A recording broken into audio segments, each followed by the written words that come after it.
Reporting live from Hyper Clubhouse in Atlanta for Comedy Hype News, I'm Symphony Thompson. Last week, everyone was anticipating the auction for Dame Dash's one-third stake in Rockefeller Records to see who will be the new buyer of the iconic record label. However, a day before the auction was set to take place, updates in 2 legal cases prevented it from happening. Last week, a federal judge approved the motion to reschedule after the minimum price increased from $1.2 million to $3 million.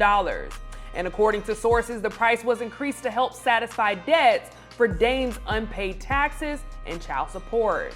Now, Comedy Hype had the privilege and honor of interviewing Choke No Joke, the legendary videographer who used to work for Dame Dash. During the interview, he talked about Rockefeller Records ending, the history between Jay-Z and Dame Dash, and so much more.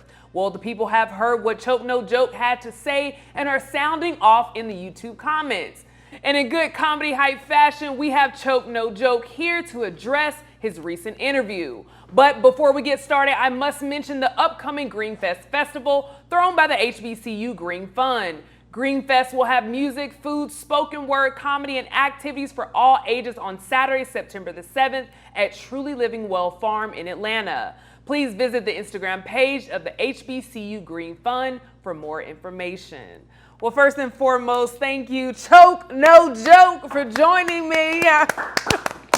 Back on the platform for the second time, but first time on the Comedy Hype News Show. Well, it's a pleasure being with you. I've been watching you all the time, so sitting here with you, it's a pleasure. I enjoy. Now, last week, a lot of people heard you talk about Dame within your interview, so I'm very interested to know, a lot of people are going in on Dame Dash for owing the IRS almost $10 million. What's your reaction and thoughts to everything that's unfolded? Yeah, I think he owed the IRS is like 8-something million. 8.7, I think. Yeah, 8.8 million. Yeah. Child support, 100 and something thousand, and then the judgment from the film lawsuit, 823,000. So I think for that reason, that's why I think Dame came on with the Rockefeller chain, say, hey, anybody bid over 10 million, I got a chain for you. Reason why, we know now. Yeah. IRS tapped in, baby moms called, tapped in. They're like, y'all getting ready to get money, I want my money too. You know what I'm saying? Yeah. So let me ask you, what are your thoughts about the critics who are saying, Dame Dash has this talk about being a boss, but here it is, we're seeing all these different things where he owes the IRS, he owes child support, he owes like all these different avenues. What do you say to the critics that are like, is he really a boss? Of course he's a boss. He's been a boss. You know what I'm saying? This doesn't take away from when he was CEO of Rockefeller, when he was CEO of Rockaware, when he was CEO of American Magazine. All the, this to me does not define that he's no longer a boss, right? Because we know that if he was to mentor or consult people, he can do that and they could be successful. Only reason Dame is in the position that he's in now is because Jay-Z, Steve Stout, Lance Rivera, well, Lance is the one that told us that they all made a conscious effort to blackball down Dame and suppress anything that he does. Why is that? Because Jay-Z wanted to go on to be this billionaire, which was Dame's dreams. Go back to any of the old interviews that we did in early 2000. Dame is the one that coined the phrase of wanting to be a billionaire. These dudes wasn't talking about billionaire, they were still talking millions. Yeah. You know what I'm saying? So only reason Dame is 10 million in debt is because Jay-Z and his cohorts or whatever sucker niggas you want to call them, made a conscious effort to make sure that Dame don't prosper in the business no more. Yeah. Period. Yeah. Have you seen 50's comments on everything? Yes. What are your thoughts about that?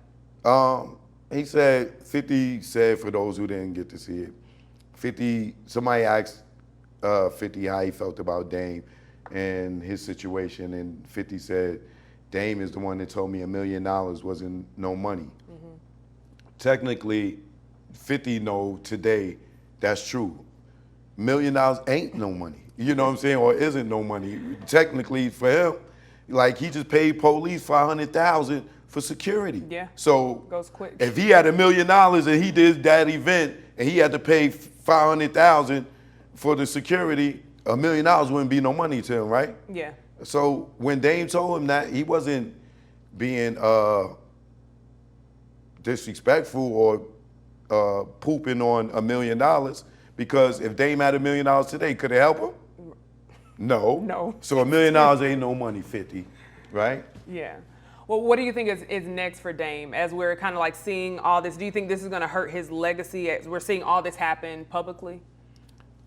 It'll hurt his legacy as much as it hurted MC Hammer's legacy to go broke.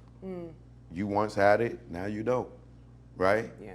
What legacy is it hurting all these drug kingpins y'all niggas want to interview who ain't did shit but destroy the community, right? And killed niggas and sold drugs, but y'all want to sit here and say, oh, they had all this money. What the fuck they got now?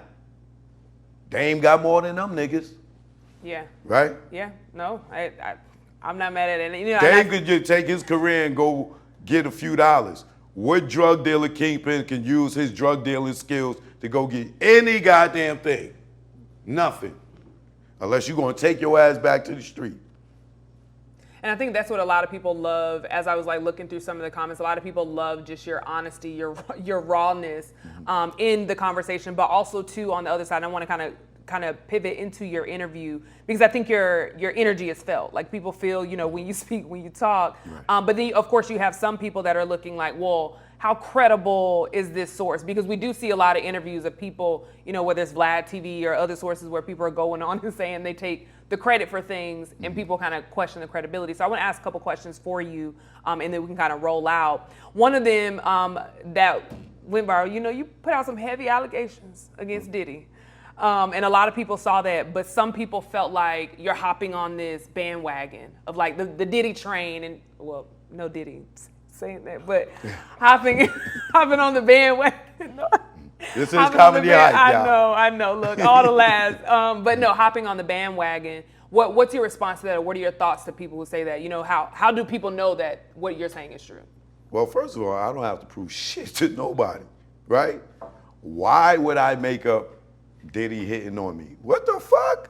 Like, why would I I want to jump on the train, say, oh, Diddy hit on me, you know what I'm saying? And to get in with the niggas that he boned? Come on. Like, that's silly for one. Yeah. Right? 2, did he deny it? 3, did Little Kim deny it? Did Hillary deny it? I dragged the ass out the house and said, did he hit on me right there, right then, right in that moment? Y'all bring Hillary Weston on here and ask her, did that happen? Ask Little Kim, did it happen? I ain't got no reason to lie.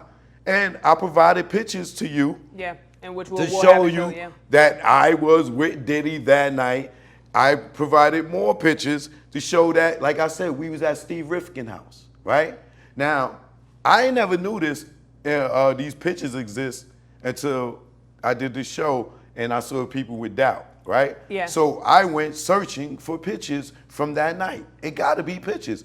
And go look. I have no reason to lie. What train would I want to jump on to say that a man hit on me, right? Now, as a woman, right? Has a woman ever made you feel like she was attracted to you? Yes. Okay, so women have hit on you, right? Yeah. It's the okay, truth, all right. Yeah. So for y'all in the comments that have not been in the industry, that have not been around Puffy, tell Puffy to play his best friend video, the uncut version where I'm in there. I've been around Puff. You know what I'm saying? It's me and Wolf in that video. I did the PE 2000 video with Puff. I did the Hate Me Now video with Puff. You can see me in these videos, right? Like, I've been around them, so it ain't no, oh, and then dudes would say, oh man, why you went to Revolt World if Diddy hit on you? That shit was 20 years ago, right? And so what? He hit on me. Don't be mad because you niggas ain't attractive. Male, female, dog, whatever. Nigga, I'm handsome. Don't be mad. So y'all niggas in the comments, y'all just go ahead and keep commenting. You're just jealous because you wasn't there, nigga. Okay, one more I have for you. So there was a big conversation around the trans conversation, just like within the video. People questioning that as well. What are your thoughts? How did you know that he was trans? Did you see the video? I did. Do you think that's a man or a woman? You know, I don't want to answer that. Did you look at the neck? I feel like I need to go back. I feel like I need to refresh. I'm gonna look right now. I'm about to look it up right now. You playing right now. You said you saw it. Come on now, stop. Put your phone away. So the neck area. Put your phone away. Is that did the I'm asking jawline you. features as a woman? Winston Sinclair was the casting company back then, right? There we go. All right. I'm in the Little Kim video, Quiet Storm, with Hype Williams. I'm in the Nas Hate Me Now video, where Hype Williams directed it. Whatever Hype Williams videos I'm in, I know what I'm talking about. If you decide that I'm lying and you cannot be honest with yourself and look dead in that man's face and know that that is a goddamn man, then that's on you. I ain't got to prove nothing to nobody because my eyes don't deceive me. I told you who it was, and y'all know Hype Williams. Get Hype Williams up here, and if it's a woman, where's her mother? Where's her father? For all y'all in the goddamn in the comments saying, oh, she came out, she took, where? Where is she? She's dead, or he's dead. So if y'all saying that y'all know this girl, or her name is Asia, bring her to, y'all, she's welcome to come on this platform any day. Any day she's welcome to come here. She's welcome to come on my YouTube channel. Any day. Ain't nobody playing no fucking games with y'all. Ain't nobody making up shit. If you can't look right in that goddamn camera and tell that that's a man, you better turn the lights on when you have sex, nigga. Well, I hope it definitely starts that way. And I think that's what people want to hear. Like, what's the thing, that and it's like you being able to pull the credits of the actual information, not just going off looks. So I think like you said, it's I don't think a person has a reason to come on live, but then, again, we are on YouTube. These are places, we see people go on platforms all the time. And this ain't nothing new. This been told 20 years ago. Right. Well, I think this is new. To be fair, though, this is new for some people in our audience. So it's just a matter of like, yeah, you've been telling the story for 20 years, but you have to understand, like, some people are just now hearing the information. And because it's so noisy online where you have people lying and saying things, people are just like, well, make it make sense to me. How do you know? How can I trust you as a credible source? All right, now I'd like to talk about what you have coming up, because I know you have a couple of documentaries that are in the deck. Can you tell us a little bit about that? And of course, where can people look to find it? The Tunnel documentary is out right now. It's called The Hip Hop Nucleus. It's very nostalgic. Everybody from Nas, Jay-Z, Meth Red, DMX, Lil Kim, Eve, Funk Master Flex, Johnny Walker Red, Big Cap, Kid Capri. I could go on and on and on and on. Smith & Wesson, The Lox. So many people involved in this, the world famous Tunnel security. Make sure y'all check it out. It's The Hip Hop Nucleus. It's on Amazon Prime, Apple TV, Tubi, Cluster, Stash Movies on YouTube. And also make sure y'all check out the Old Dirty Bastard documentary, The Tale of Two Dirties, all right, on A&E TV. I'm in that, I worked on that. All right, Choke No Joke, find me on YouTube, Choke No Joke, Arthur D. Austin III. All right, and you're opening up for Faison Love, doing stand-up. Yes. And then shout out to everybody that came out to the Atlanta Comedy Theater that supported me and Faison Love, August 22nd to the 24th. Appreciate that. We also did the Helium Comedy Club in St. Louis, and we come into some more states. And how was that? How was that experience for you doing stand-up? And what was the response like, too?